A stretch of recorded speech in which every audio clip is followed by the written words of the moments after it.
मेरे प्रिय आत्मा, अभी अभी सूरज निकला। सूरज के दर्शन करता था।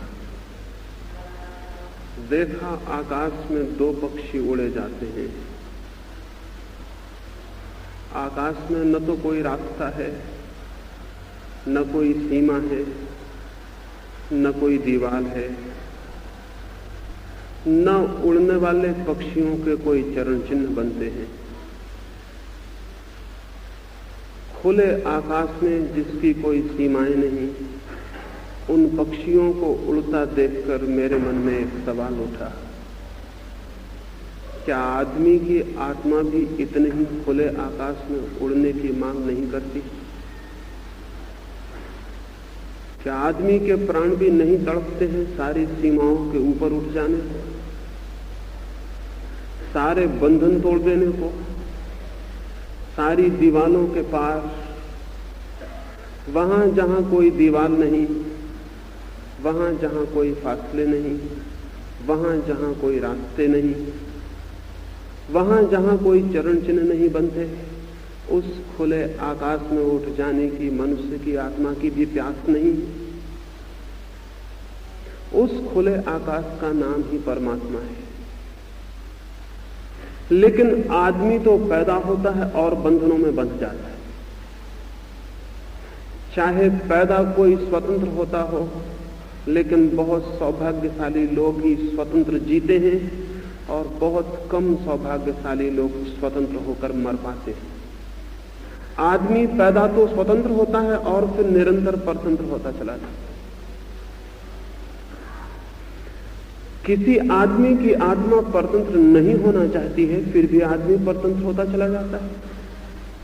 तो ऐसा प्रतीत होता है कि शायद हमने परतंत्रता की बेड़ियों को फूलों से सजा रखा है, शायद हमने परतंत्रता को स्वतंत्रता के नाम दे रखे, शायद हमने कारागृहों को मंदिर समझ रखा है, और इसीलिए यह संभव हो सका है कि प्रत्येक आदमी के प्राण स्वतंत्र होना चाहते हैं और प्रत्येक आदमी परतंत्र ही जीता है और मरता है। बल्कि ऐसा भी दिखाई पड़ता है कि हम अपनी परतंत्रता की रक्षा भी करते हैं।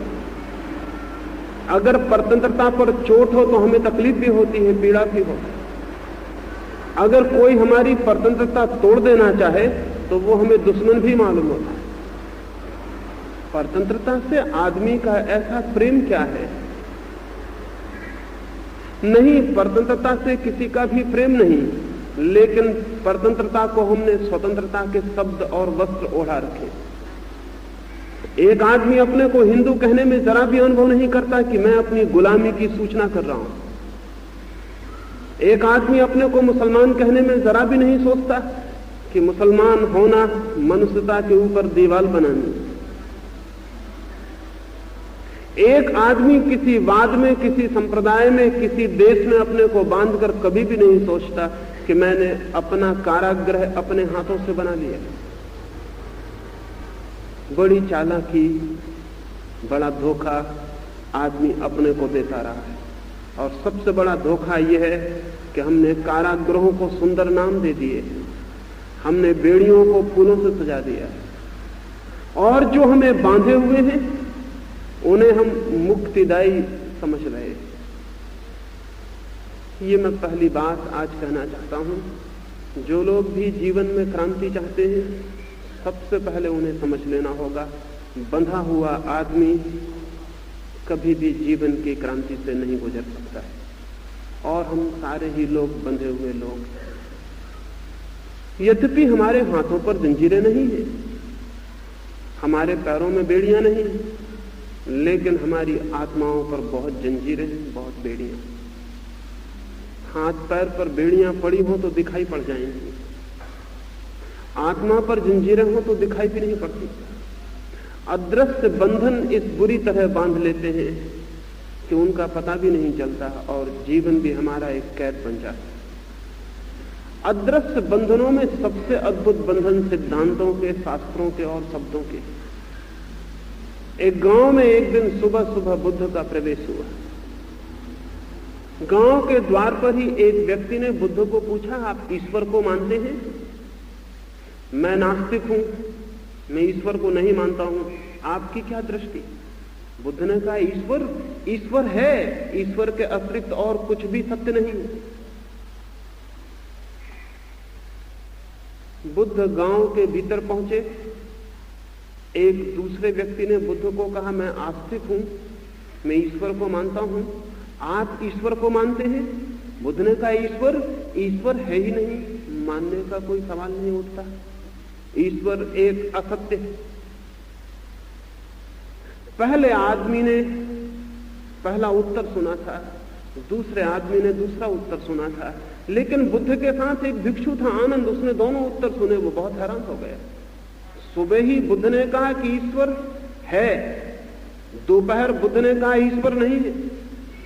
आनंद बहुत चिंतित हो गया कि बुद्ध का प्रयोजन क्या है।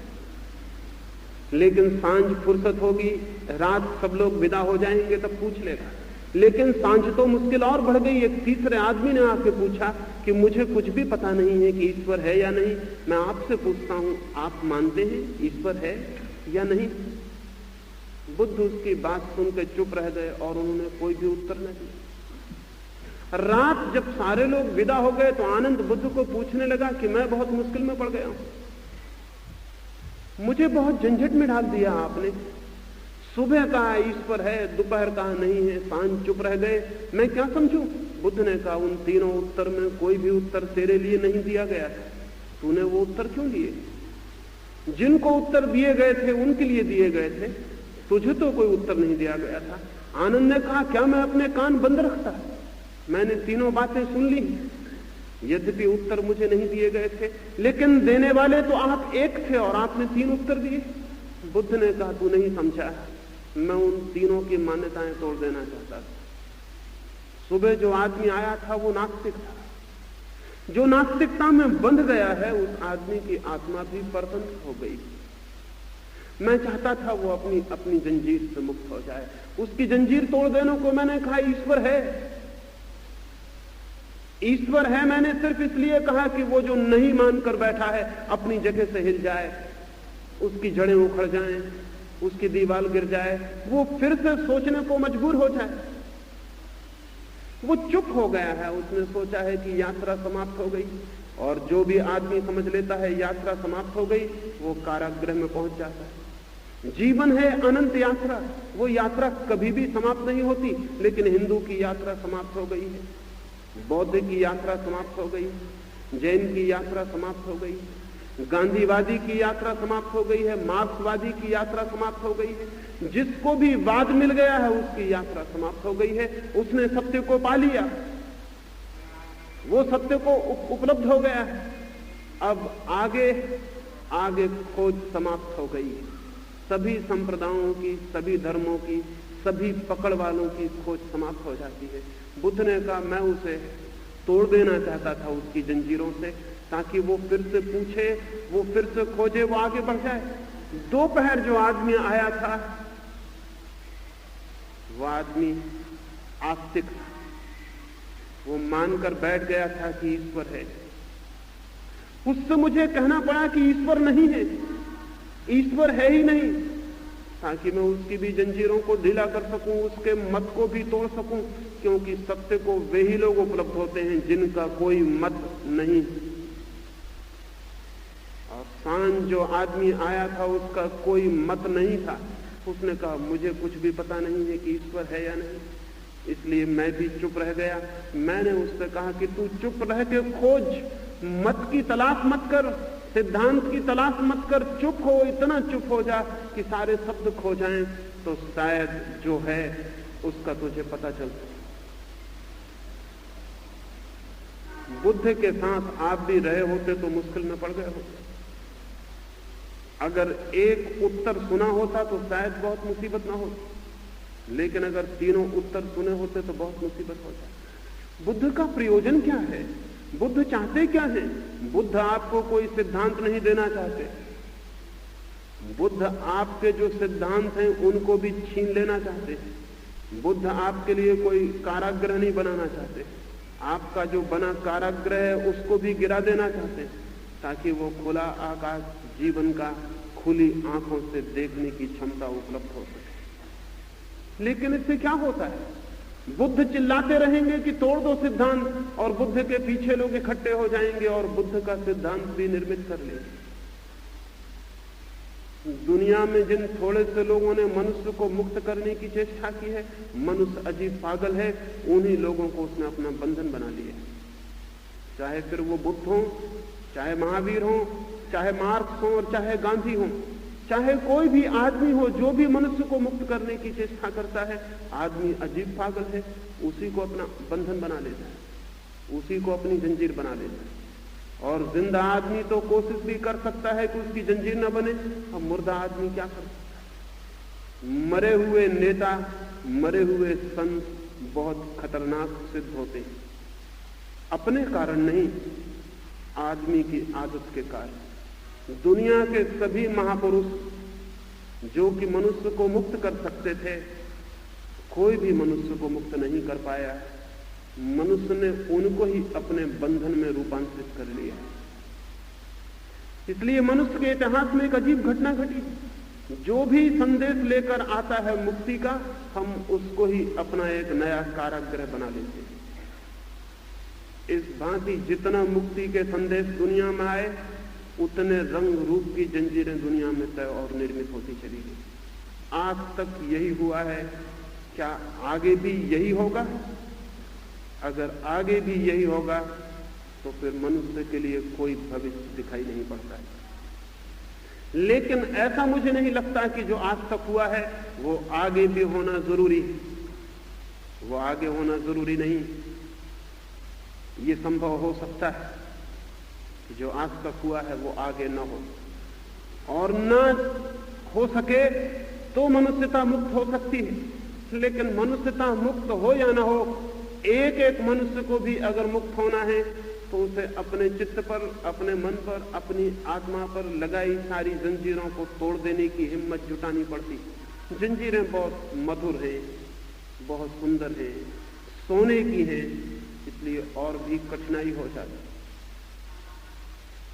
महापुरुषों से मुक्त होना बहुत कठिन मालूम पड़ता है,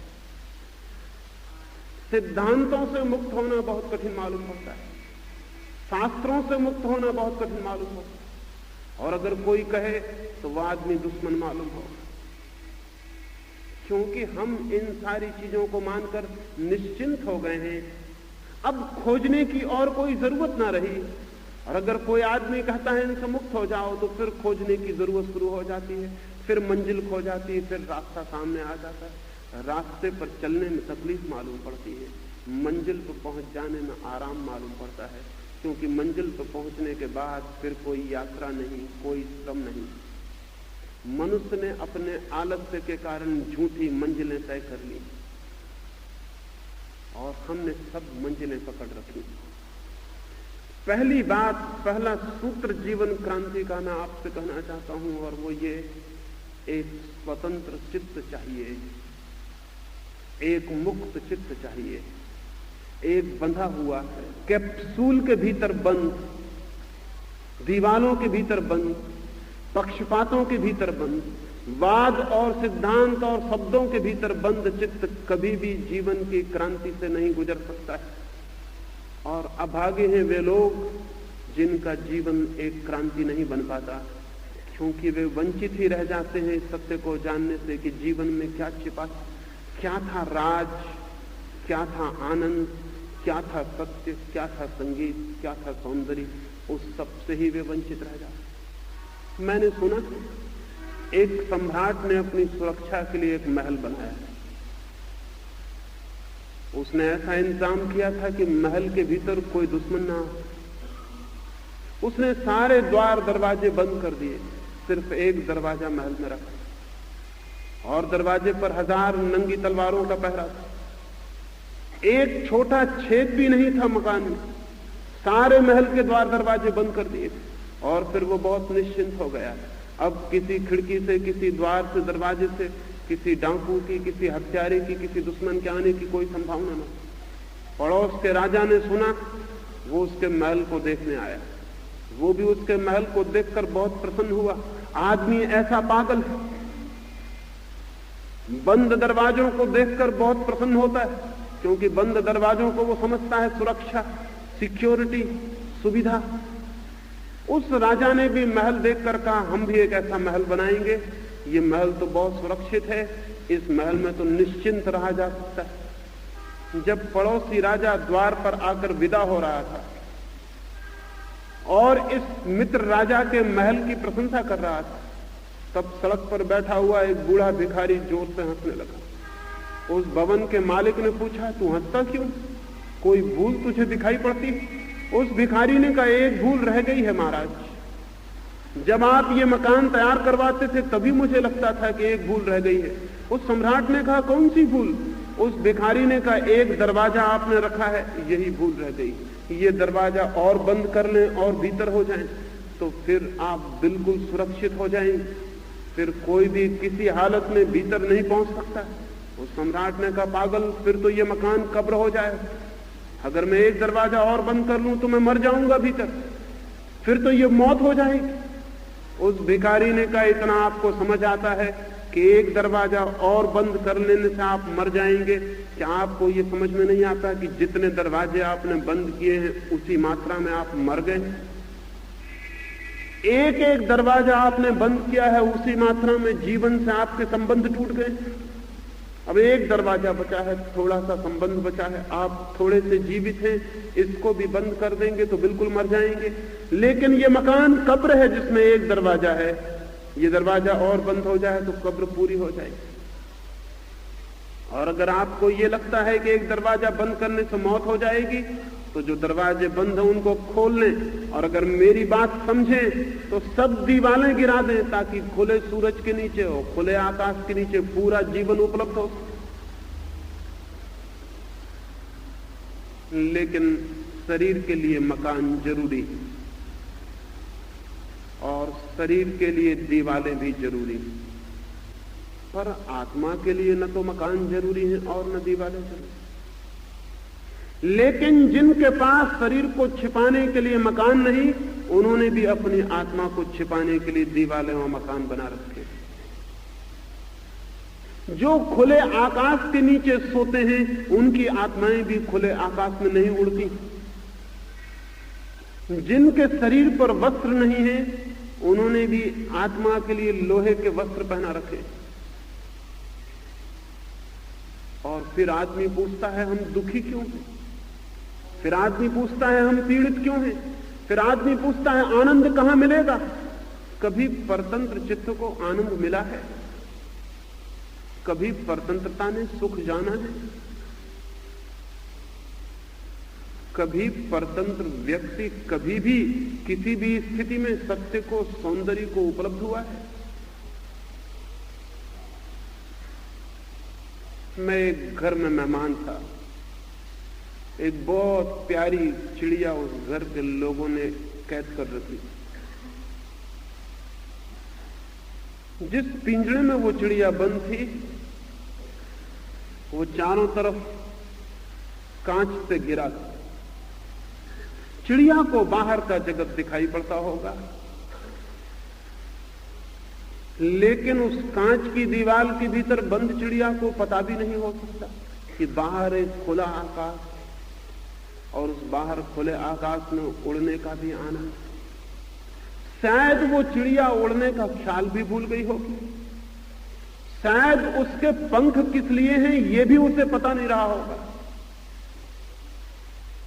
और अगर आज उसे बाहर भी कर दिया जाए तो शायद वो घबराएगी और अपने सुरक्षित पिंजरे में वापस आ जाएगी। उसके पास पंख किस लिए हैं ये भी उस चिड़िया को पता नहीं।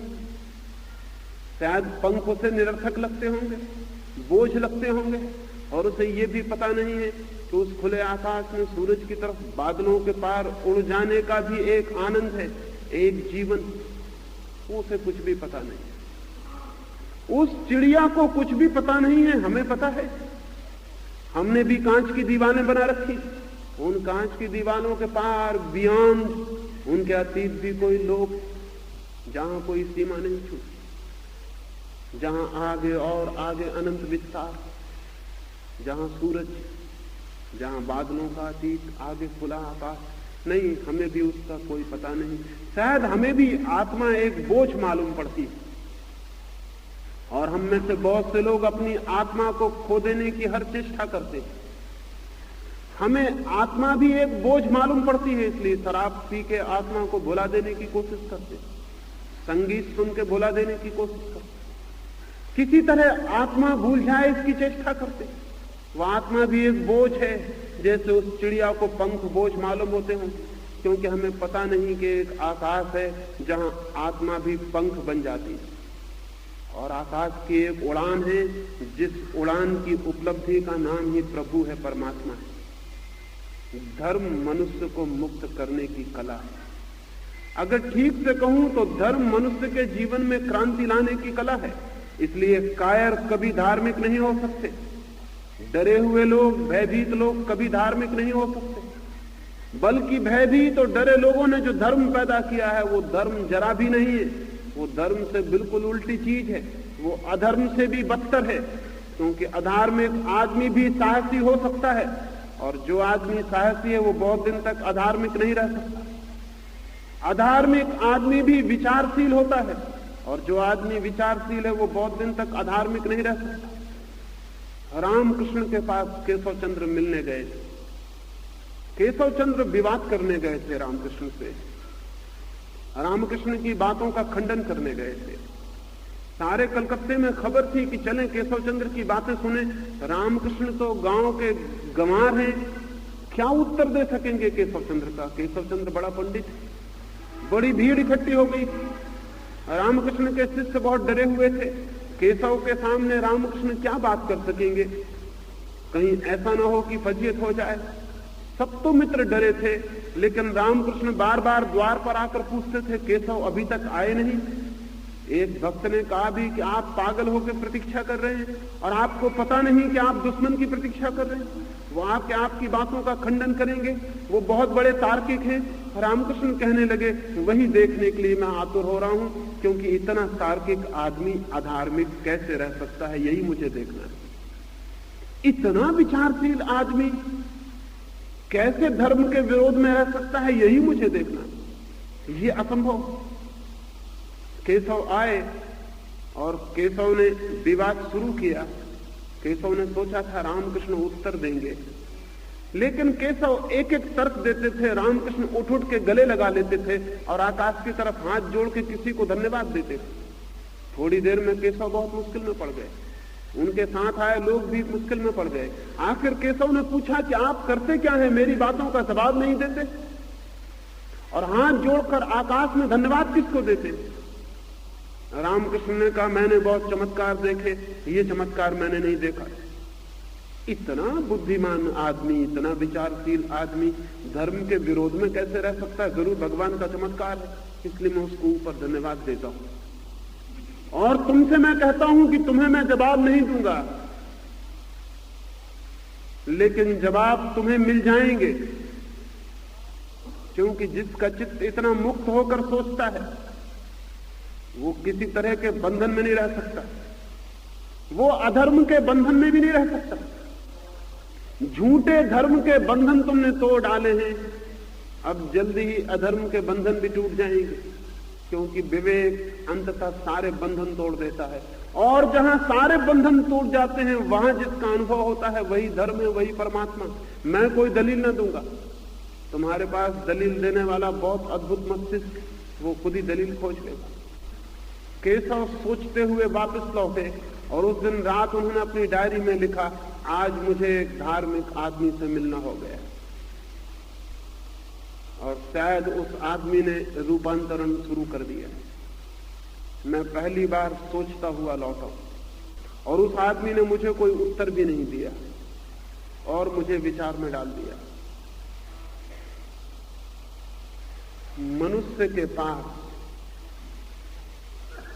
विवेक है, लेकिन विवेक बंधन में है, और जो विवेक बंधन में है वो सत्य तक नहीं पहुंच सकता है। हमें सोच लेना है एक एक व्यक्ति को, हमारा विवेक बंधन में तो नहीं। अगर मन में कोई भी संप्रदाय है तो विवेक बंधन में है। अगर मन में कोई भी शास्त्र है तो विवेक बंधन में, अगर मन में कोई भी महात्मा है तो विवेक बंधन में। और जब मैं ये कहता हूं तो लोग सोचते हैं शायद मैं महात्माओं और महापुरुषों के विरोध में हूं। मैं किसी के विरोध में क्यों होने लगा? मैं किसी के भी विरोध में नहीं हूं, बल्कि सारे महापुरुषों का काम ही यही रहा है कि आप बंध न जाएं। सारे महापुरुषों की आकांक्षा यही रही है कि आप बंध न जाएं, क्योंकि जिस दिन आपके बंधन गिर गए आप भी वही हो जाएंगे जो महापुरुष हो जाते हैं। महापुरुष मुक्त हो जाता है और हम अजीब पागल लोग हैं, हम उसी मुक्त महापुरुष के पीछे बंध जाते हैं, समस्त वाद बांध लेते हैं। वाद से छूटे बिना जीवन में क्रांति नहीं होती है, नहीं हो सकती।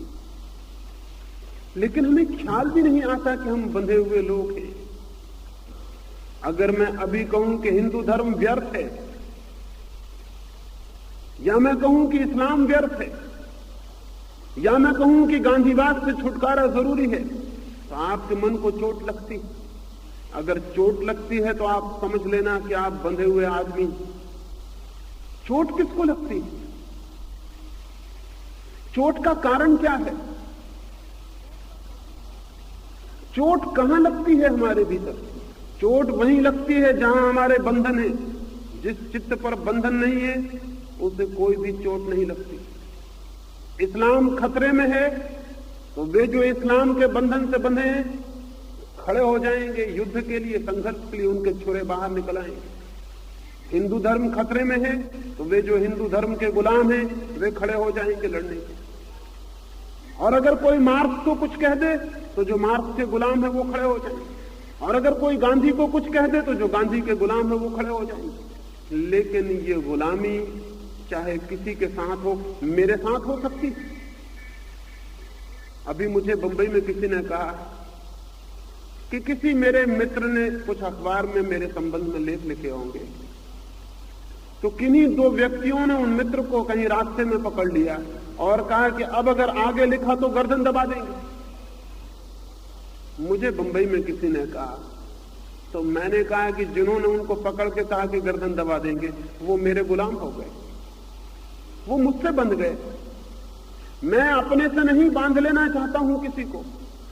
मैं चाहता हूं कि प्रत्येक व्यक्ति किसी से बंधा हुआ न रह जाए। एक ऐसी चित्त की दशा हो कि हम किसी से बंधे हुए नहीं। उसी हालत में एक क्रांति तत्काल होनी शुरू हो जाती है, एक एक्सप्लोजन, एक विस्फोट हो जाता है। जो आदमी किसी से भी बंधा हुआ नहीं है उसकी आत्मा पहली दफे अपने पर खोल लेती है खुले आकाश में और उड़ने के लिए तैयार हो जाती है। बंधा हुआ आदमी का मतलब है पंख बंधे हैं जमीन से, पैर गड़े हैं जमीन में, उड़ेंगे कैसे? और फिर हम पूछेंगे कि चित्त दुखी है, अशांत है, परेशान है, आनंद कैसे मिले, परमात्मा कैसे मिले, सत्य कैसे मिले, मोक्ष कैसे मिले, निर्वाण कैसे मिले? कहीं आकाश में नहीं है निर्वाण, कहीं दूर 7 आसमानों के पार नहीं है मोक्ष, यही है और अभी है। और उस आदमी को उपलब्ध हो जाता है जो कहीं भी बंधा हुआ नहीं है, जिसकी कोई क्लिंगिंग नहीं है, जिसके हाथ किसी दूसरे के हाथ को नहीं पकड़े हुए, जो अकेला है और अकेला खड़ा है, और जिसने इतनी साहस और इतनी हिम्मत जुटा ली है कि अब वो किसी का अनुयायी नहीं है, किसी का पीछे चलने वाला नहीं है, किसी का अनुकरण करने वाला नहीं है, अब वो किसी का मानसिक गुलाम नहीं है, मेंटल स्लेवरी उसकी नहीं है। लेकिन हम कहेंगे कि मैं जैन हूं और कभी ना सोचेंगे कि हम महावीर के मानसिक गुलाम हो गए।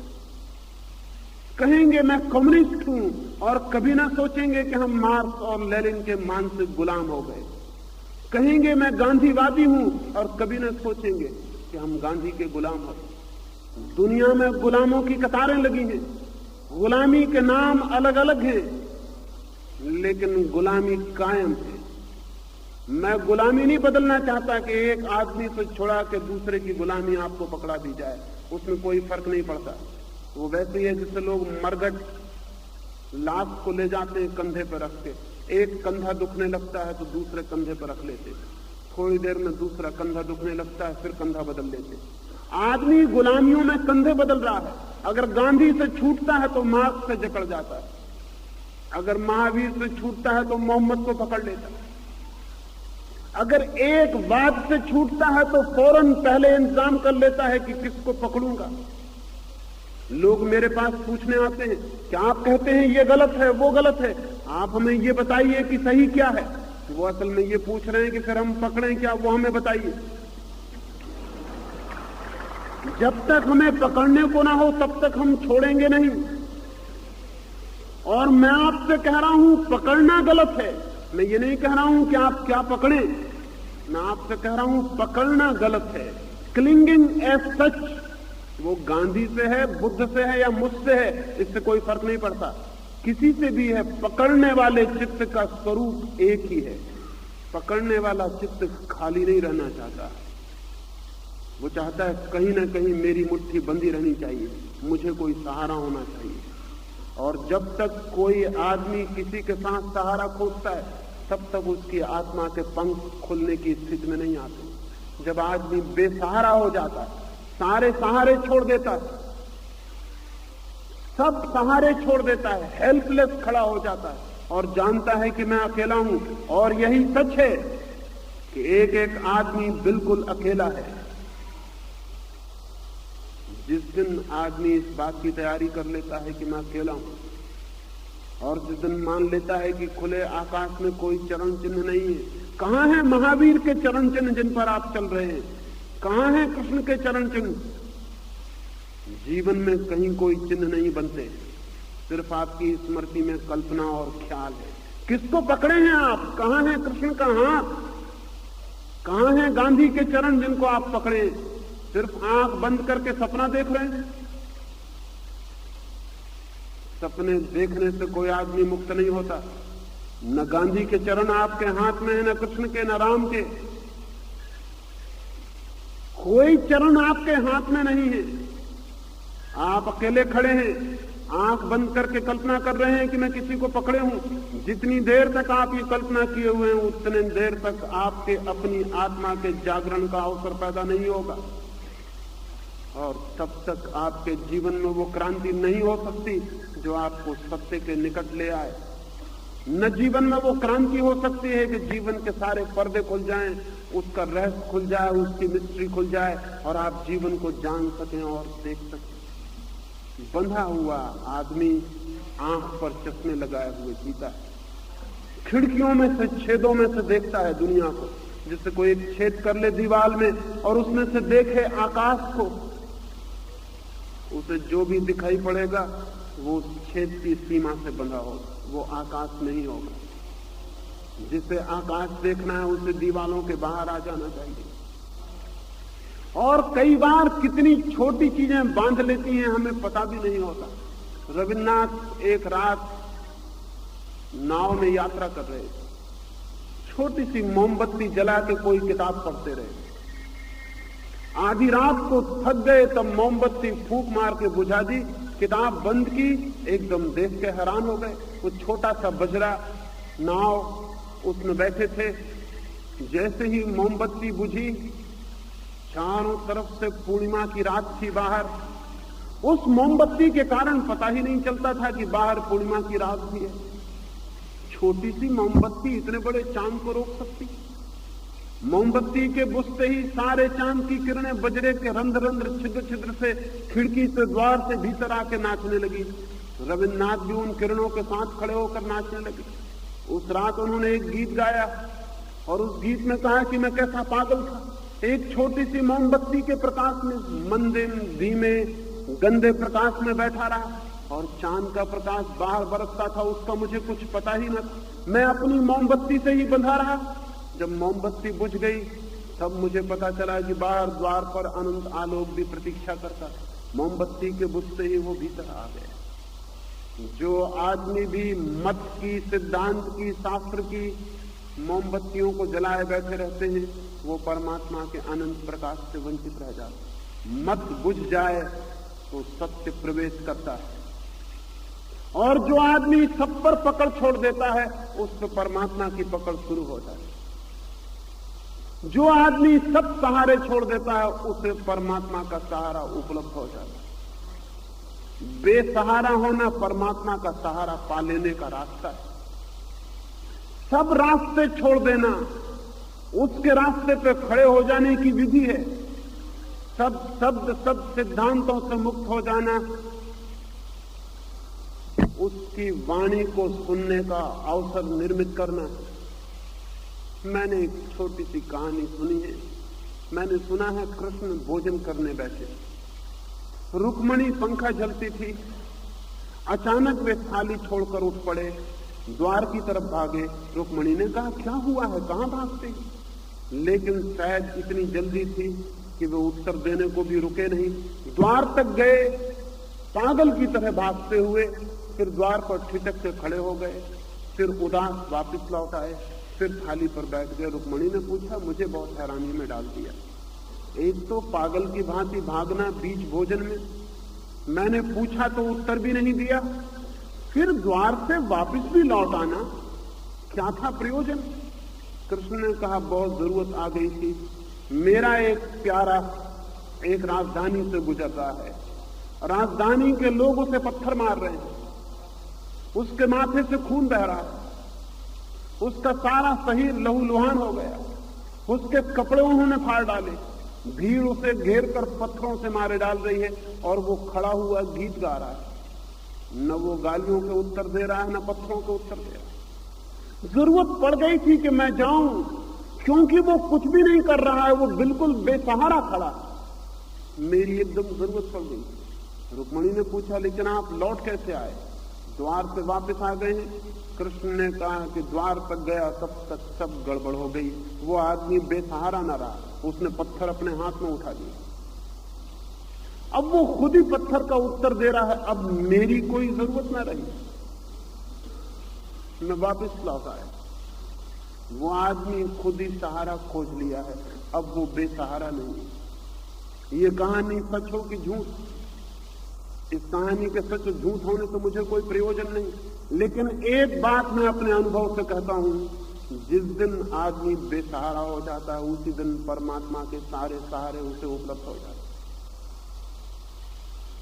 लेकिन हम इतने कमजोर, हम इतने डरे हुए लोग कि हम कोई ना कोई सहारा पकड़े रहते हैं, और जब तक हम सहारा पकड़े रहते हैं तब तक परमात्मा का सहारा उपलब्ध नहीं हो सकता है। स्वतंत्र हुए बिना सत्य की उपलब्धि नहीं है, और सारी जंजीरों को तोड़े बिना कोई परमात्मा के द्वार पर अंगीकार नहीं होता है।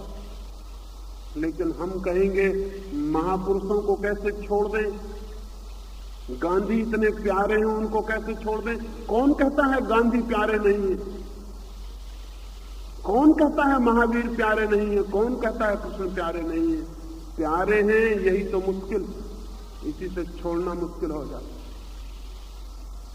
लेकिन इन प्यारों को भी छोड़ देना पड़ता है, तभी वो जो परम प्यारा है वो उपलब्ध होता है। महात्मा परमात्मा और मनुष्य की आत्मा के बीच में खड़े। महात्मा अपनी इच्छा से नहीं खड़े हुए हैं, हमने जिनको महात्मा समझ लिया उनको खड़ा कर लिया और वे हमारे लिए दीवार बन गए।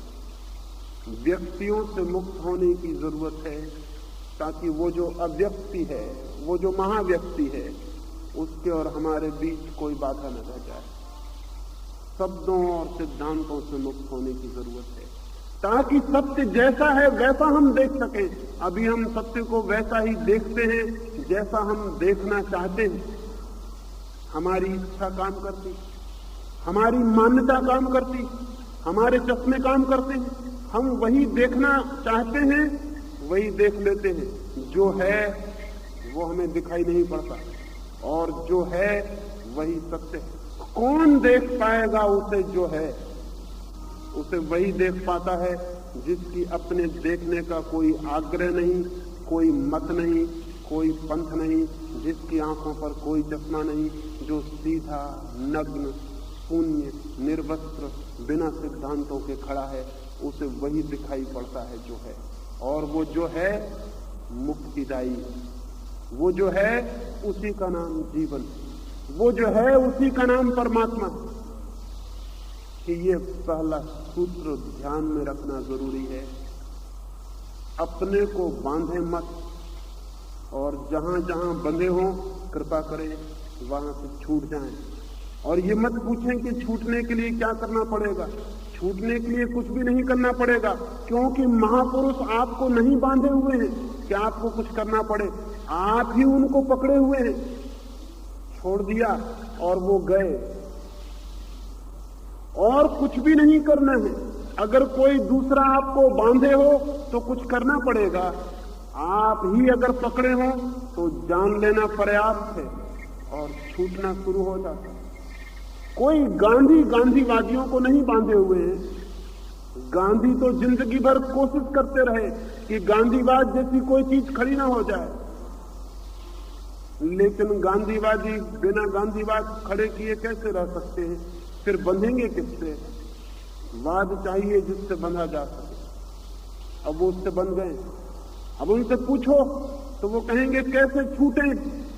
अगर आप पूछते हैं कैसे छूटें तो फिर आप समझे नहीं। कोई दूसरा आपको बांधे हुए नहीं है। कृष्ण हिंदुओं को नहीं बांधे हुए हैं, और न मोहम्मद मुसलमानों को, और न महावीर जैनों को। कोई किसी को बांधे हुए नहीं है। ये तो वे सारे लोग हैं जो छुटकारा चाहते हैं कि हर आदमी छूट जाए, लेकिन हम उनकी छायाओं को पकड़े और बंधे हैं। हमें कोई बांधे हुए नहीं है, हम बंधे हुए हैं। और अगर हम बंधे हुए हैं तो बात साफ है, हम छूटना चाहें तो एक क्षण भी छोड़ने का, एक क्षण भी गंवाने की जरूरत नहीं है। आप इस भवन के भीतर बंधे हुए आए थे, इस भवन के बाहर मुक्त होकर जा सकते हैं। मैं भी ग्वालियर में था कुछ 1-1.5 वर्ष पहले।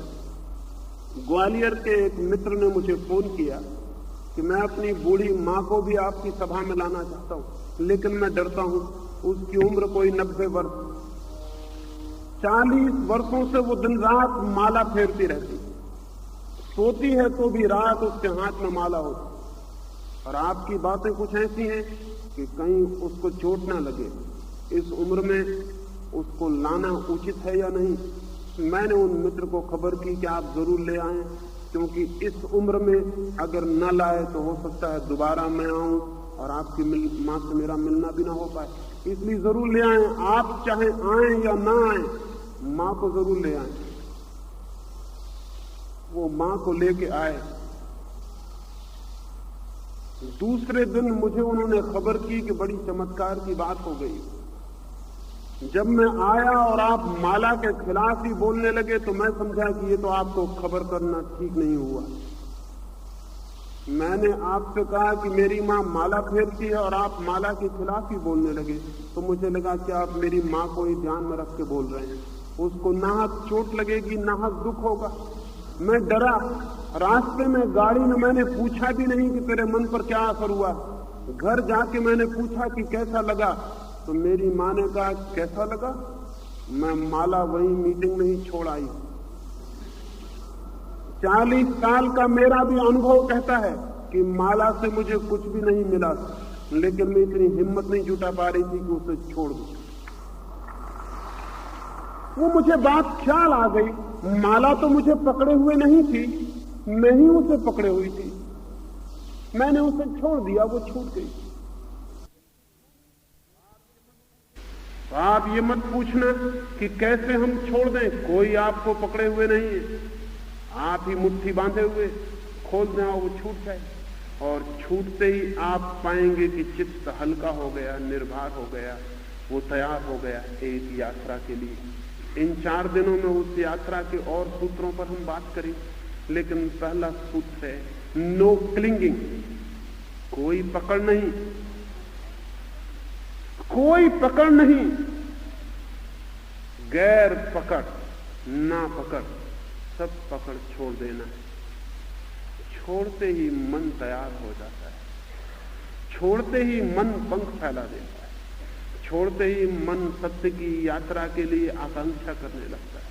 क्योंकि जो मत से बंधे हैं वो डरते हैं सत्य को जानने से, क्योंकि जरूरी नहीं कि सत्य उनके मत के पक्ष में हो। मतवादी हमेशा सत्य को जानने से डरता है, क्योंकि जरूरी नहीं कि सत्य उनके मत के पक्ष में हो, सत्य विपरीत भी पड़ सकता है, और मतवादी अपने मत को नहीं छोड़ना चाहता, इसलिए सत्य को जानने से ही बचता है। मैं निरंतर कहता हूं, दो तरह के लोग हैं दुनिया में। एक वे लोग हैं जो चाहते हैं सत्य हमारे पीछे चले, मतवादी सत्य को अपने पीछे चलाना चाहता है। वो कहता है कि मेरा मत सही है, सत्य इसको सिद्ध करे, लेकिन मतवादी सत्यवादी नहीं। सत्यवादी कहता है मैं सत्य के पीछे खड़ा हो जाऊंगा, लेकिन जिसको सत्य के पीछे खड़ा होना है उसे मत छोड़ देना पड़ेगा, नहीं तो मत बाधा देगा, रोकेगा, अड़चन डालेगा। अगर आप हिंदू हैं तो आप धार्मिक नहीं हो सकते हैं, अगर आप ईसाई हैं तो आप धार्मिक नहीं हो सकते हैं। अगर धार्मिक होना है तो ईसाई, हिंदू और मुसलमान से मुक्ति आवश्यक है। अगर जीवन के सत्य को जानना है तो जीवन के संबंध में जो भी मत पकड़ा है उससे मुक्ति आवश्यक है। वो बूढ़ी औरत अद्भुत थी, छोड़ गई माला। माला की कीमत 4 आना तो रही ही होगी। आप जो सिद्धांत पकड़े हैं उनकी कीमत 4 आना भी नहीं। उनको ऐसे ही छोड़ा जा सकता है हाथ से नीचे, और छोड़ के आप महंगाई में नहीं पड़ जाएंगे, नुकसान में नहीं पड़ जाएंगे। छोड़ते ही आप पाएंगे कि जो छूट गया है वो सत्य की तरफ जाने में बाधा था, और पहली बार आंख खुलेगी कि मैं जीवन को वैसा देख सकूं जैसा वो है। ये पहला सूत्र। इस संबंध में जो भी प्रश्न हो वो आप लिखित दे देंगे, और भी जो प्रश्न हो वो लिखित दे देंगे, ताकि सुबह की चर्चाओं में आपके प्रश्नों की बात हो सके और सांझ को मैं और सूत्रों की बात कर सकूं। मेरी बातों को इतने प्रेम और शांति से सुना, उसके लिए बहुत अनुग्रहित हूं, और अंत में सबके भीतर बैठे पर